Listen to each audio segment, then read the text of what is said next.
Muy buenas noches, bienvenidos a Maridaje. Gracias por elegirnos como compañía de los viernes. Hoy tenemos un programa bastante cargado. Vamos a estar conversando con Oliver Gallé, uno de los más reconocidos sommeliers de nuestro país. También, por supuesto, la sommelier Mariela Gavilán. Y realmente campeona, sabe muchísimo de vino, vamos a estar conversando con ella. Además compartiremos una nota con Beto Barzotti, un verdadero gourmand, una persona que sabe de mucho lo que es el buen comer. Con Oliver Gallé justamente tuve la oportunidad de maridar. ¿Qué preparé? Un salmón grillado a la plancha, bien sequito. Aguarnecí esto con unos gajos de hinojo, con papines, con locote rojo asado al horno. Todo eso con un poco de mantequilla, un poco de pimienta, un poco de sal. Eso maridamos. Realmente quedó espectacular y ustedes van a ver. Pero, ojito, el salmón es muy bueno consumir. Las mujeres deben consumir pescado 400 gramos semanalmente, de ser posible. El salmón específicamente contiene mucho omega 3. Pero, ¿quiénes no deben consumir este salmón en este material? Y arrancamos maridaje.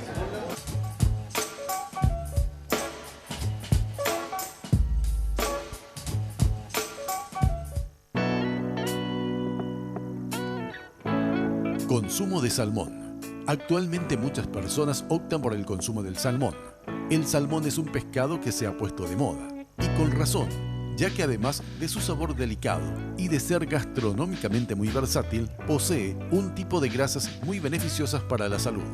Es un alimento que se recomienda incluir en la dieta de las personas que presenten factores de riesgo para desarrollar una enfermedad cardiovascular o en el caso de aquellos pacientes que hayan sufrido ya algún episodio de este tipo.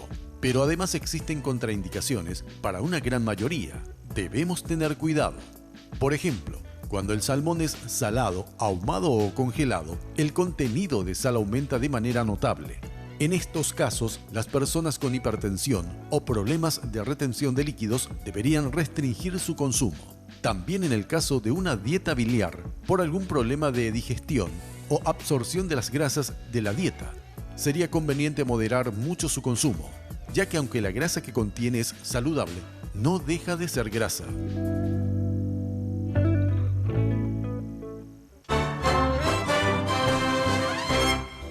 Y bien, ya estoy en compañía de la sommelier Mariela Gavilán, por supuesto, una conocida y de hecho tiene la astucia y tiene justamente toda la destreza para transmitir, porque obviamente eso importa mucho también en la profesión de usted, saber transmitir. Así que por eso estás acá conmigo. Muchas gracias por venir. Gracias por la invitación, Julio. Realmente un honor estar aquí contigo y con la teleaudiencia y para transmitir un poco lo que sabemos sobre el mundo del vino. Y lo mucho que sabes que es distinto, ¿eh? Te decía de que esto recién arranca. Yo creo que mis molestias vas a tener mucho este año, así que vamos a estar compartiendo aquí con los televidentes todos los secretitos, porque el vino se está poniendo de moda. Sí. Yo siempre digo con gente con quien me toque hablar justamente sobre esto, recuerdo hace 20 años cuando yo me inicié en esto, primero que se tenía contados vinos, ¿verdad? Y también era una bebida muy de personas mayores, o sea que gente adulta consumía vino. Hoy por hoy me emociona ver una pareja de 25 años, en un matrimonio joven, compartir a lo mejor 2 copas o una botella chiquita de vino, porque por lo general la bebida tradicional de los jóvenes justamente era la cerveza. Hoy no, hoy salen y obviamente y se instruyen también justamente en el mundo del vino, así como las clases que sueles dar vos. Sí, hoy por hoy en Paraguay hay mucha variedad de vinos, hay muchas marcas de muchos países, hay más importadoras que se especializan en importar solamente, comercializar vinos. También como que va ampliando en ese sentido el mundo gastronómico. También los paraguayos tienen la posibilidad de viajar al exterior y de conocer más variedad de vinos, conocer viñedos, y es un mundo apasionante que realmente transmite, y eso, como bien decís, ya desde los jóvenes va surgiendo el interés por conocer el mundo del vino, los viñedos, qué es un enólogo, las barricas, cuáles son los tipos de vinos, y sobre todo en nuestro país. Anteriormente, en la década del 80 más o menos, el consumo del vino rosado era mayor, ¿verdad? Sí. Y hoy por hoy ya se va ampliando, va a ser más blancos en el verano, tintos en el invierno, o blancos con pescados y mariscos, ensaladas, y tintos con carnes rojas. Entonces la gente ya va conociendo, y desde joven ya, eso es bueno. Y como bien decís, en los restaurantes es gratificante ver personas, parejas, que ya en vez de una botella de cerveza están consumiendo una botella de vino, una Sí. botella de 375. Claro, o mínimamente arrancan o se atreven con las copas de vinos en copa que ofrecen de oferta a los restaurantes. ¿Eh? Y de por sí en los restaurantes ya te dan la bienvenida a veces con Sí. una copa de espumante, que eso es muy bueno también, ya como abriendo el apetito, como una bienvenida, y también da entrada a seguir consumiendo vino, ¿verdad? Y tanto es el interés que vos acostumbras a dar justamente la escuelita del vino, que en algún momento yo voy a estar contigo ahí porque quiero con las cámaras de maridaje Mucho mostrar gusto. justamente eso, ¿eh? Porque hay mucho, hay mucho. Hoy te convoqué justamente los tips para degustar un buen vino. ¿Cuáles son los secretitos? La burrada muchas veces de ponerle cubito de hielo, que es criminal, o enfriar demasiado, o el tinto tener mucho tiempo en la ladera, cómo de repente te cae de última y estás teniendo un vino en una alacena, bueno, y no está a una temperatura adecuada, cómo salir de apuro. Pues yo arranco contigo personalmente Sí. sacarme la costa de ignorancia. Esta copa de vino, indistintamente, yo sé que no es para blanco, ¿verdad? Pero igual, ¿cuál es la manera correcta de agarrar una copa? Por el tallo. La copa está compuesta de tres partes, A ver, ¿verdad? ¿cuáles son? El tallo, esta es la base, Sí. ¿verdad? Que un profesional suele tomar de este lado, Sí. de esta parte, el tallo Sí. y el cáliz. El El cáliz no sí. se debe tocar por el sudor de la mano, las huellas digitales. El cáliz no debe estar sucio. La copa debe ser de cristal transparente, ¿verdad? Sí. No debe ser de colores ni pintada, ¿verdad? Justamente para distinguir ya la primera fase de lo que es el análisis del vino, la evaluación del vino, que es la vista. Claro. Entonces, por la vista es la primera impresión ya que uno tiene del vino, si está o no evolucionado. Entonces, no debe manosearse ni ensuciarse la copa. Claro, Guille, nuestro camarógrafo, o sea que él es vinero para conquistar, y me parece muy bueno, ¿verdad? Entonces, viene el mozo y le sirve un poquitito y todo ese ritual. En la cata. ¿Por se qué? revisa Sí, la ¿para cata. qué? Justamente nosotros somos jueces, en este caso del vino, ¿verdad? Sí. Entonces evaluamos y decimos si el vino está en condiciones. Primero por la vista, luego por el olfato y después por el gusto, ¿verdad? Escuchate, Guille, para eso tienen que saber y asistir a los cursos de Mariela. Y si Bueno, el vino está correcto, le aprueba. Le apruebas. Otro tip también que quería comentarte, Julio, es que también para no calentar el vino, no se puede colocar la mano ni de esta forma. Ni de Solamente ahí. en el caso del brandy o coñac, al coñac, ¿eh? que es otro tipo de copa también. Otra copa, una cosa normal. Pero el vino no se Vamos a puede hablar de tomar eso aquí también. porque no se puede tomar la copa por aquí porque se puede calentar también el vino. La cantidad que tengo que servir en esta copa, tanto tinto y blanco. Y un tercio más o menos. Un tercio, sí. Sí. Ambos. Generalmente en el vino blanco se sirve menos cantidad. ¿Por qué? Porque se busca la frescura. Entonces se sirve menos cantidad pero reiteradas veces. Y de hecho que influye mucho también una buena copa, que también va a ser una La asignatura copa indicada. pendiente. Exacto, vamos Sí. también a hablar de eso en algún Sí. momentito acá. Estuve con Oliver Gallet, te envío saludos. Ah, igualmente. Y maridamos justamente y después vamos a conversar contigo también un filé de salmón que cociné así a las planchas, bien grelladito. ¿Sabes con qué acompañé? Encontré en la feria de hortalizas y frutas un enorme bulbo de hinojo, Ajá. partí en mitad, blanqueé, y eso salteé con pimientos asados con papiles, con un poco de mantequilla, pizca de pimienta craseada y un poquito de sal, y eso fue el menú. Ok. Eso maridamos con Oliver Gallet, y fíjense justamente todo lo que el profesional sugiere.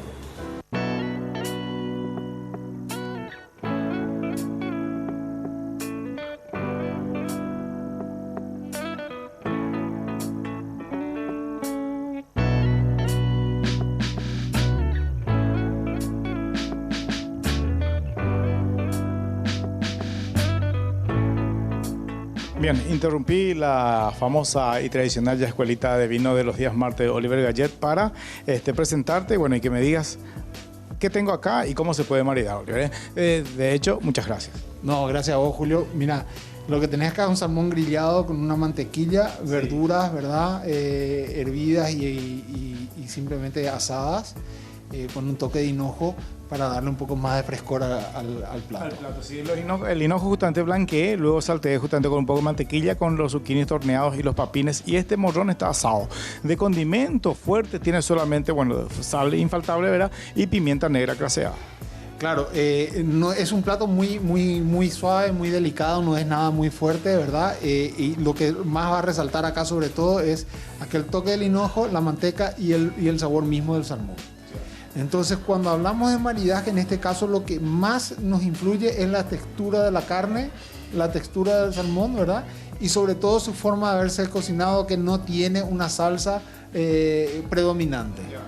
El hecho de haber justamente cocido directamente en la plancha solo con mantequilla, eso ya ayudó. Diferente sería si es que yo metía con condimentos y lo llevaba al horno.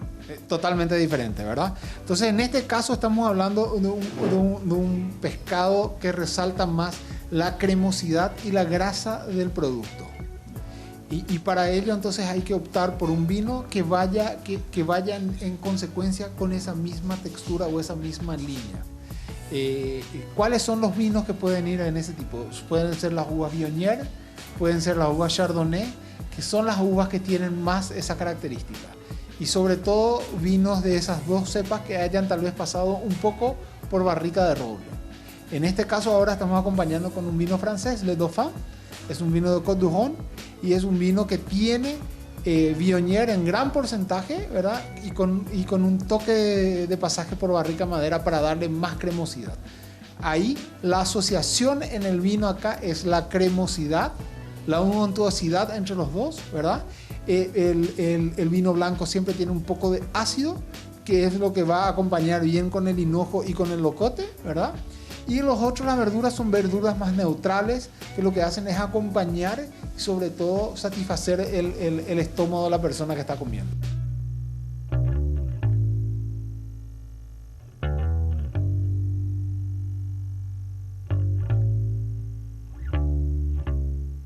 Bueno, quedó muy bien. Discutí un poquitito con Oliver ahí justamente con la guarnición, pues yo en algún momento le decía justamente que bueno, entré en duda porque si era, me jodió por la temperatura de nuestro clima, mi pronóstico me falló. Pues yo quería justamente acompañar eso con un risotto y me dijo él que mucho no combinaría y el risotto con el pescado, me había dicho él. Pero volviendo al tema del vinito blanco y el vino en general, cuando yo compro, ¿qué tengo que tener cuidado? La luz también importa, ¿verdad?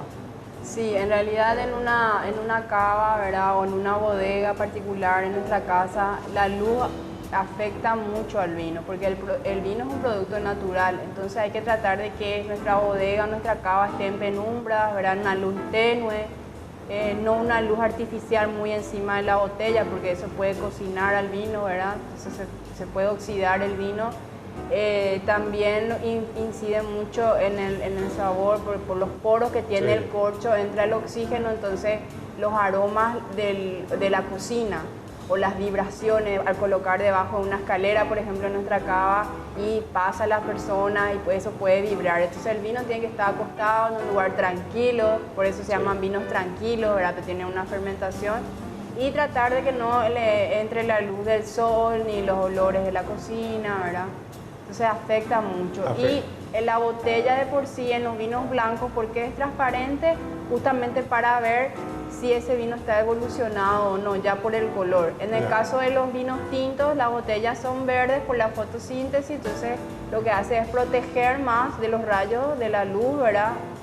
A ese vino que está descansando dentro de la botella. Es que este mundo es apasionante y eso basta justamente con asistir a la Expo Vino que recientemente se llevó, que yo te busqué, no te encontré. Sí, yo quería hacerte norte por las cámaras de maridaje, ya estuvo por ahí. Todavía no nació maridaje con eso, pero ya recorrimos. Hay mucha gente, mucha concurrencia. Mucha concurrencia, muchas personas que asistieron a la Expo. Yo prácticamente creo que 300 etiquetas que se degustaban esas 2 noches, yo pude degustar 5.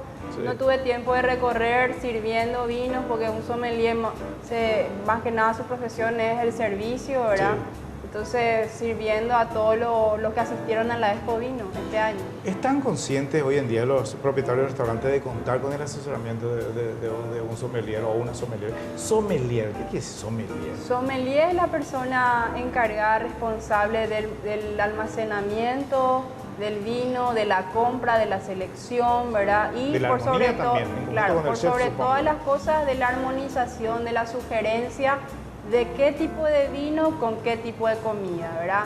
Del servicio de las bebidas en general, pero sobre todo del vino. Entonces él se encarga de la compra, de la selección, del trato, es el nexo entre el consumidor final y las importadoras también, porque él tiene que saber el gusto de los consumidores. Es que es todo un realce, un restaurante que te cuente justamente con el asesoramiento de un sommelier. Uno de los objetos, digo yo, no sé si está correcto, verá que a mí me encanta y que quiero que me explique bien y a los televidentes, es el decantador. Sí, el decantador es un accesorio muy importante en el mundo del vino porque tiene dos funciones fundamentales, principales. Uno es oxigenar el vino que estuvo mucho tiempo cerrado, ya tanto añejado en barricas, porque generalmente son de roble, ¿verdad? Puede ser roble francés o roble americano. Y también estuvo mucho tiempo obturado en botella, con lo cual ese vino estuvo mucho tiempo cerrado y necesita oxigenarse una vez descorchado.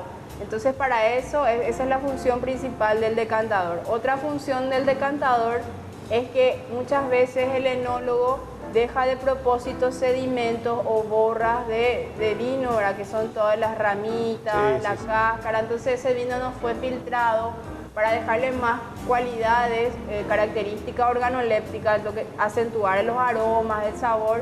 Entonces ese vino no estuvo filtrado, entonces no debería pasar al decantador y mucho menos a la copa del cliente, porque da una impresión mala. Claro, exacto, sí. El cliente puede decir que, no claro, puede decir que el vino está sucio, que está turbio, entonces crea una mala imagen para el vino, pero no precisamente el vino está malo, sino que a veces el consumidor no sabe, desconoce esa información y sobre todo es para no crear un mal aspecto, un mal servicio, por así decirlo. Ahí está, resumimos lo que es un decantador para que ustedes tengan en la casa. Un decantador es una especie de recipiente en forma de botella con un amplio cuerpo con el objeto doble de decantar los restos sólidos del vino, además de permitir respirar y que de esta forma muestre mejores sus aromas. Los decantadores pueden variar en volumen, forma y diseño, pueden elaborarse en regla general de materiales inertes, tales como vidrio y cristal, y pueden contener en volumen una botella estándar de vino. Otra pregunta que te tengo, el oxigenador, que parece como un inflador que yo siempre le veo hacia Oliver. ¿Eso para qué sirve? Generalmente son bombas de oxígeno, lo que hace es retirar el oxígeno que quedó dentro de una botella abierta, ¿verdad? Entonces eso permite que el vino tenga más capacidad de guarda, o sea, que se pueda prolongar su consumo una vez abierta la botella, ¿verdad? Entonces lo que hace es retirar todo el oxígeno que quedó en la botella para poder volver a tapar con el tapón de corcho. Sí. Yo sé que hoy en día están las botellas chiquititas, casi personales, para de repente uno quiere acompañar con una copa, una cena, un almuerzo, ¿verdad? Así es. Pero ¿qué hago cuando abro esta botella, por ejemplo? Yo, bueno, y no logro, obviamente solo es imposible de consumir todo, ¿verdad? Claro. ¿Qué hago? Podría también. No, es claro, ¿verdad? Pero si de repente uno tiene que volver al trabajo, bueno, ¿qué hago? ¿Cuál es la manera de conservar?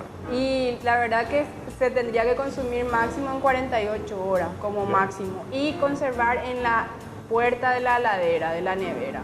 Ya. Tratar de mantener en un lugar fresco, no, si hace un intenso calor como en nuestro país, por ejemplo, dejarlo afuera sería echar a perder el vino.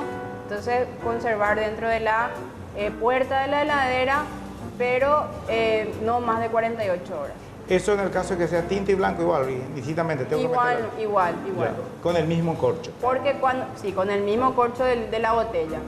Entonces, cuando uno va a enfriar el vino blanco, estamos hablando, vuelve a enfriar en una frapera, mitad hielo, mitad agua, ¿verdad? Otro día también vamos a hablar de la importancia de los corchos, porque hay corchos y corchos, ¿verdad? Están algunos que son sintéticos, digo bien, ¿verdad? Exacto, y que se compre, hay unas cositas como un tamponcito de goma que se compra ahora. Pero otro día hablamos de eso, ¿sí? Bueno, ¿a quién le encontré también en la Expo Vino que se desarrolló recientemente aquí en nuestra capital? Una persona que sabe mucho de comida y que vos lo conoces, ¿eh? Sí. El amigo Beto Barsotti. Sí, un amigo. Esto dijo para maridajes.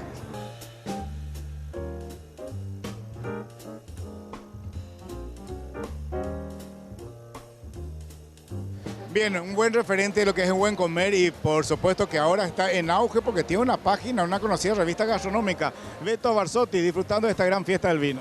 No podía ser diferente, ¿no? Es una gran, como dijiste, una gran fiesta. Y ese año estoy feliz porque lo que ha cambiado con su mudanza de local, impresionante.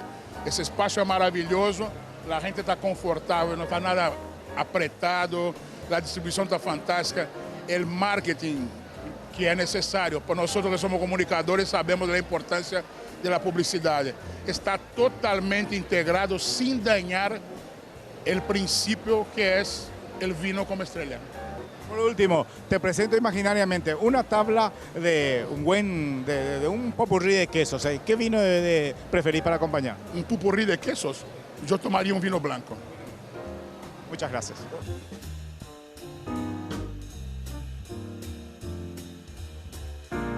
Bueno, la verdad que Beto Barzotti es un capo, por supuesto un famosísimo locutor, muy querido por cierto, y que hoy en día justamente tiene ese trabajo duro de ser crítico de restaurante. Está trabajando con él es un buen gourmand, como digo yo.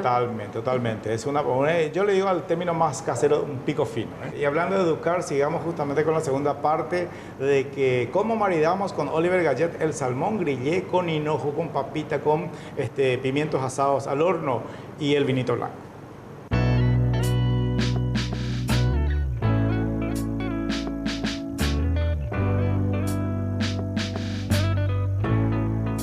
Yo elegí porque la temperatura está bastante agradable esta semana. Otro cantar sería si era una noche de mucho frío, por ejemplo, yo hubiera aguarnecido, acompañado este plato con un rico risotto y a lo mejor bien cremoso con un poco de queso mozzarella, queso parmesano, a lo mejor también le da un poco de sabor al arroz con un poco de azafrán. Ahí cambiaría totalmente el maridaje. Y probablemente el salmón no le iría bien a ese risotto.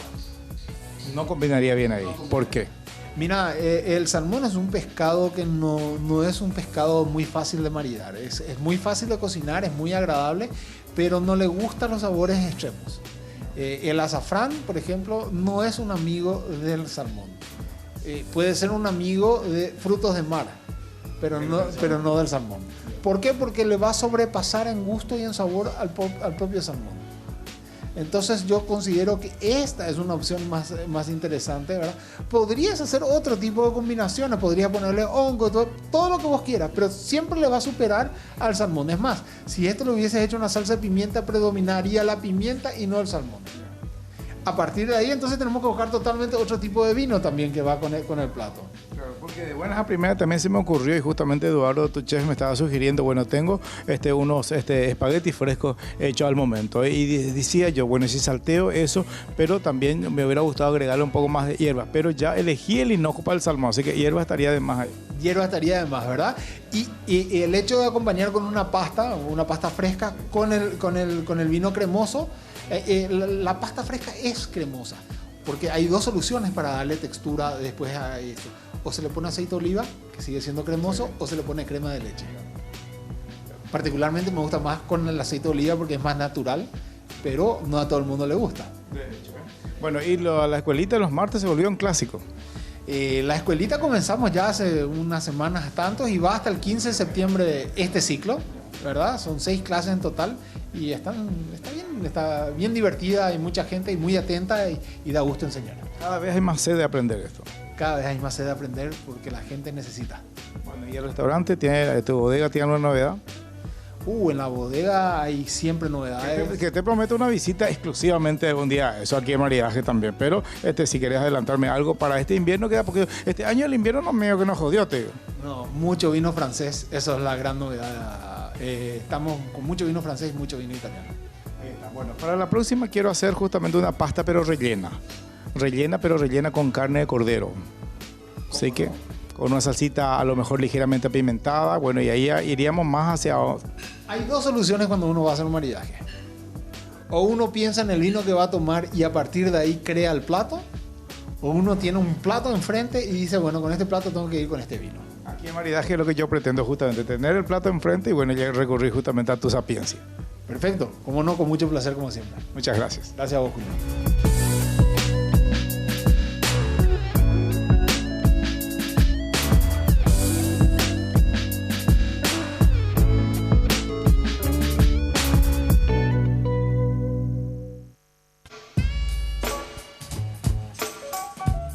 Bueno, quedó realmente espectacular el salmoncito, muy rico, ¿eh? Y la próxima voy a hacer contigo, pero quiero vino tinto, ¿eh?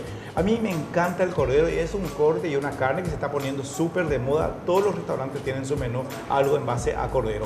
Te pinto rápidamente y bueno, a lo mejor después a la práctica llevamos eso. Un cordero yo voy a grellar a la plancha unos medallones, paso luego por una costra elaborada con pan rallado, queso rallado, un popurrí de hierbas. Eso con una salsita pimienta. ¿Qué vino pegaría con eso? Yo recomendaría pues, un Malbec reserva, o sea, con un paso por barrica, no mucho tiempo en barrica, pero generalmente el cordero marida muy bien con el Malbec. Voy a ponerte la guarnición, eso te va a complicar otra vez. Un puré de zapallo, pero con crocante, panceta y cebolla. Ya te dio hambre, ¿no? Yo un Cabernet reserva o un Cabernet Franc. En ese caso, que vaya con esa guarnición. Sí. Bueno, eso anotá, César, que eso va a ser para la próxima al menos. Mariela, muchísimas gracias. Tengo que agradecer a Charmé Coafera, Sí, a Mirta Mena, que gracias a ella por el peinado y por el maquillaje. Me encanta. Pues nosotros nos encontramos en la peluquería, nos preparamos a hacer un programa y ahora nos quedamos a cenar acá en Carlitos Boy. Así que muchas gracias, querida. Hasta la próxima. Gracias, Julio. A ustedes, gracias por la preferencia, gracias por elegirnos. Será hasta la próxima aquí en María.